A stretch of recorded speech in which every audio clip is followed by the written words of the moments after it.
Ben Sawyer joins us, though. And Ben, T20s and ODIs against Pakistan kicking off this weekend in Dunedin. How are we tracking? Yeah, look, the girls have, they're all in different places at the moment. So we all get together on Thursday, tomorrow. So a few girls at the moment in WBBL fixtures and a few here at NZ11 matches at the moment at Lincoln against Pakistan. So, got to watch a 50-over match against them yesterday. So, looking forward to getting the group together Thursday and then getting into practice and then match on Sunday.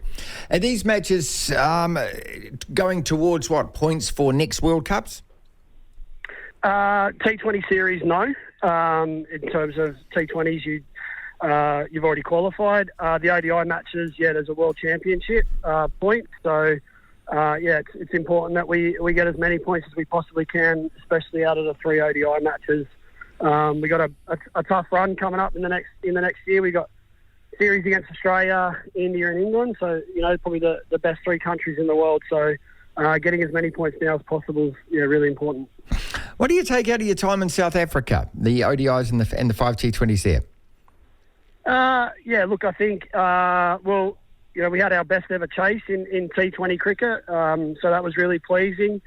I guess the one disappointing fact was, I think, in the second ODI from memory, and definitely the second T20, we were in match-winning positions and probably just didn't close it out. And, it's something we've spoken a lot about, and it's something that, we definitely know we've got to get better at. But, South Africa were T20 World Cup finalists last year, and to be in a winning position against them and to not quite close it out, it was a little bit disappointing. So, getting in match-winning positions is great, but we just got to get ourselves across the line.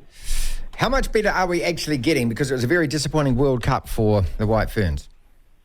Yeah, look, and no one's going to shy away from that. And we only won 2 of the 4 matches. But, I guess in terms of T20 cricket and leading into the T20 World Cup next year, since I've been with the team, we've won 15 of 22. We've won 3 out of 4 series. We've won drawn.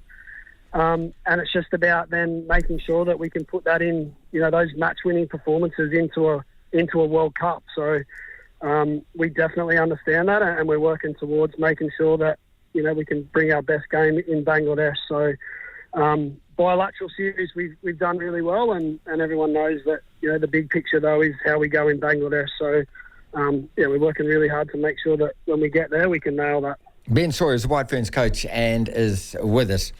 How frustrating for you not to have Sophie Devine and maybe Amelia Kerr as well, given the fact that they're playing the Big Bash, they're playing it today, and one of them is probably going to go through to the final this weekend?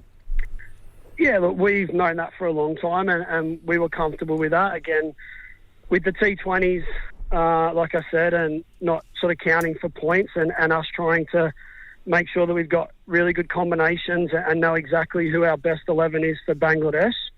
We were comfortable with maybe the fact that 1 or even 2 of our players might be missing just for that first game and give opportunities to others. So I still think we're going to put a really strong team out in that first match, and we've known this for months now. So we've planned for it. We're going to miss one of them. Obviously, they go up against each other tonight, but I think we've got a good enough team to make sure that we play really well on Sunday, and obviously looking to win every time we play, but also it gives somebody else an opportunity.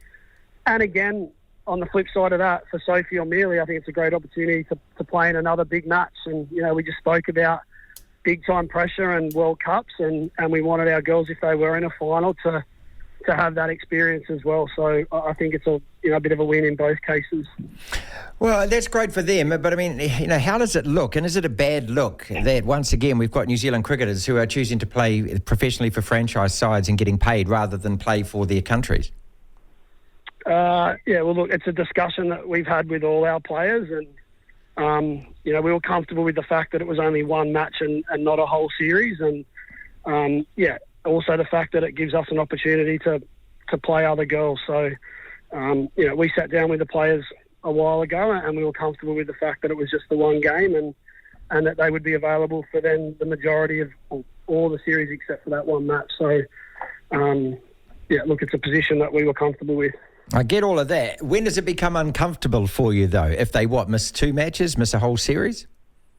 Look, for me personally, especially around the ODI matches, and the fact that they are qualifying games for World Cups, I think we'd have to have discussions around those. But again, it's series by series, and I just think it's the nature of cricket at the moment that, you know, there's big time money on offer in franchise cricket, and we want our girls to have those opportunities. But I know how much playing for New Zealand means for these girls, and I think that they're always going to put that first. We were comfortable, like I said, with one game, and if it came to a point where we needed them, then look, I am absolutely got no doubt about their commitment to New Zealand cricket. How much say do you have in that, though, Ben?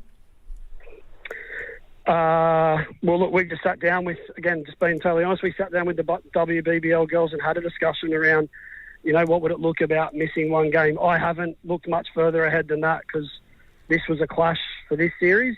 You know, if there's another clash coming up, then we'll sit down and have that discussion as well. So we knew it was going to be a clash with one game, and we had that chat. At the moment, I don't think there's any more coming up. We're not exactly sure of the WPL schedule at the moment. I'm almost certain that doesn't clash with our next English series. So, but if it does, we'll sit down with the girls again and come up with a plan. Always appreciate your time, mate. All the very best, and I hope you get a fair few spectators along to watch some damn good cricket over the next couple of series. No, that'll be great. Really, thanks for the call.